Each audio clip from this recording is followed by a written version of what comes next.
kept the palette for the leaves pretty simple. I used three colors. I used an ochre yellow, mid green, and a Prussian blue. You can see using the gouache for something else. Leaves. So the leaf shape is pretty organic. You can see not one is the same. And I'm going to use a round brush. I'm using a number 6. And for the first layer, I like to keep that first layer fairly wet and to dilute the gouache. And then afterwards, I go in and add different layers to it. And that's the nice thing about the gouache, because it's really opaque. And you can go in after, and you can then really see the different layers, and you can build up different layers just by increasing the opacity, which by decreasing the amount of water you've added to the paint. Starting with the tip, we're going to just build our leaf, and I push down, and then up. And so then you're just starting there. And you know what, if it doesn't look right, go in and just finish. That's what the round brush is really nice for. You can make your leaf a little bit better. And you can see quickly that I've got the blend of the two different colors. That's fairly, you know, you could go lighter. That's a good transparency to start with, and just start painting leaves. I'm on watercolor paper.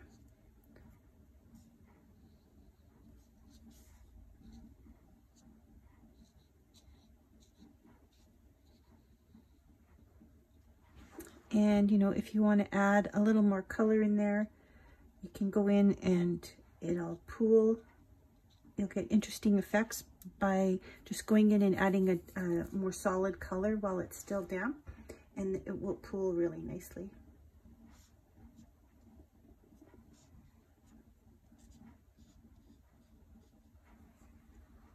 So, for instance, see, I'm just going to grab a little bit of the dark blue and pull it up the side. And I think that's a fun look in a leaf, to have some action only on one side.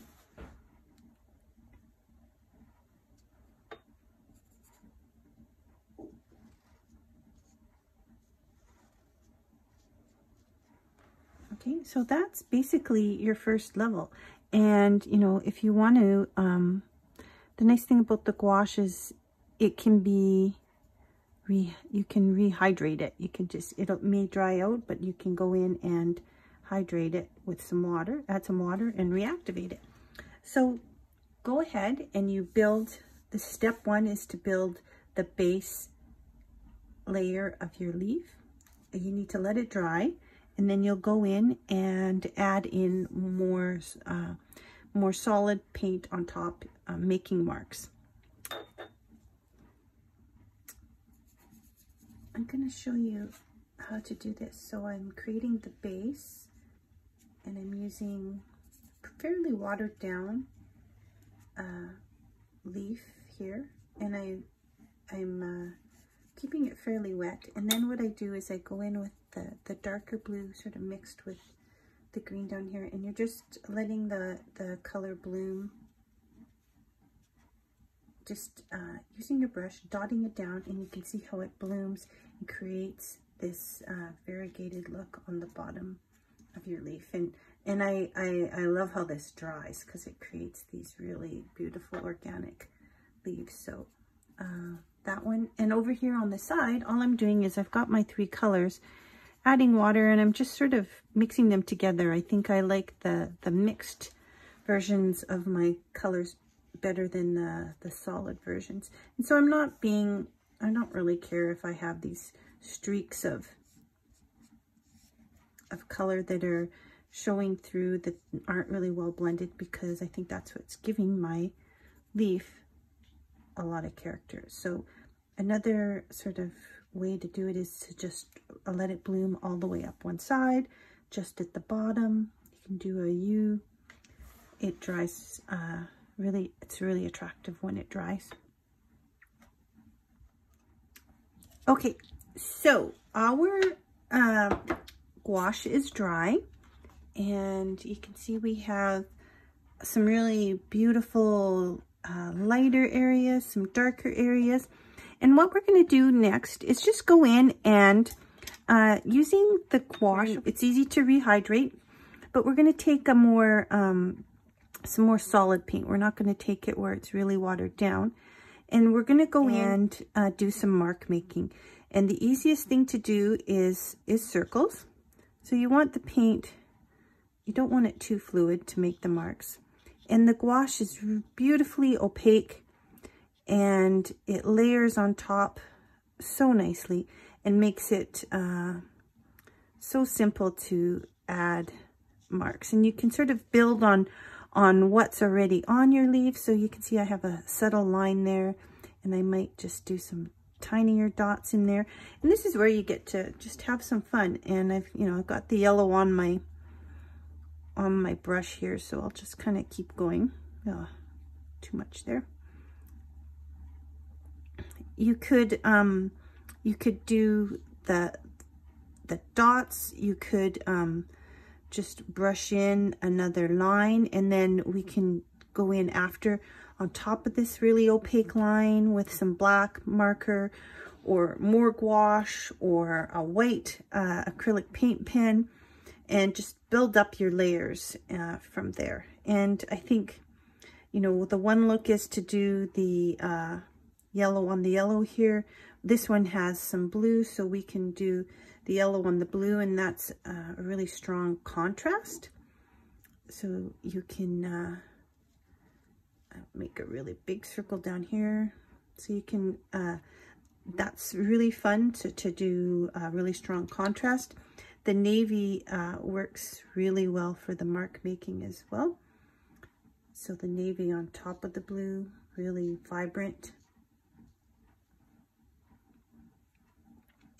One thing I did that I really enjoyed on one of my leaves, this one here, is I did a branch and then went over it with the white. And at first I didn't really like the leaf with the blue branch, but once I added in the white, I loved it. So let's try some branches.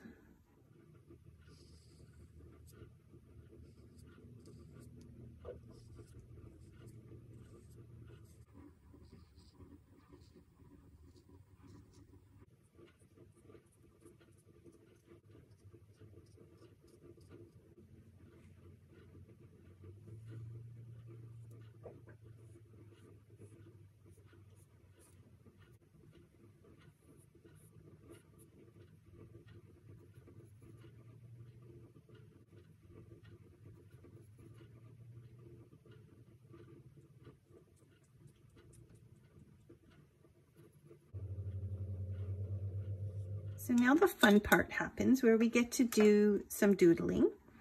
And you can see on some of these past ones that I did, I either used a black pen or the white pen. Now the white, depending on how thick your paint is, sometimes it's a little more solid, sometimes it isn't, but for the most part, it comes off fairly well. I was using a jelly roll by Sakura.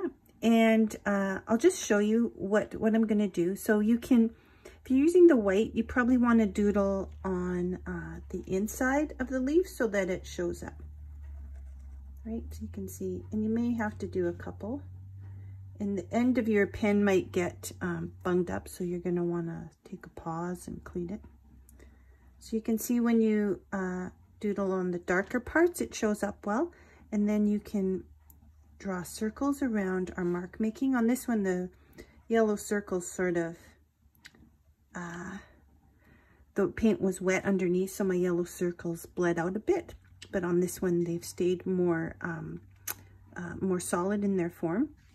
On this one here, we can just put little dots inside there. You can get kind of creative. We can draw lines on top of lines.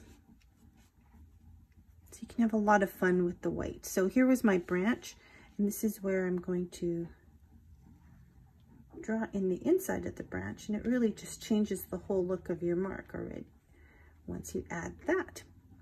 now we can, once I start going, I can't stop. And this is kind of the fun part for me is doodling on my leaves. So you can use, like I said, the white on the outside, or you can take, I've been using the Uniball. I just love I love the thickness of this pen. I like it for my doodles. So this is where you can, similar to the doodle flowers, doodle on the outside. Now one line looks fine. I like to do the 2-line doodle, and making it a little darker, 3 lines if I have to, just kind of giving it that more that scribble look. So I like to do it on the outside, and then I'll just trim around around the edge. When I do the white, I trim pretty close to the painted line. When I'm doing the doodle, I'll trim along the outside of the doodle. So you can go to town here, because you can doodle as much or as little as you want inside your leaves. And then you're cutting them out and using them in your collage. Oh, I got into my paint there. So I wanted to show you what I did with mine. And what I've done is I've taken my leaves and I've squished them. So I dampened them a little, and they end up looking like leather, like the paper, the watercolor paper just gets a lot of texture in it, and when you squish it, you're able to bend it into the form of a leaf. And so I've created this tag that I can use in any project. I could attach it as a tag to a gift, or put it in, you know, a scrapbook, art journal, just about anything. So you can use these leaves in so many ways. If you did them, you know, in pinks or oranges or purples, you could turn it into flowers, I guess the green as well. So a lot of opportunity, a lot of fun to be had. And show me your leaves if you make some.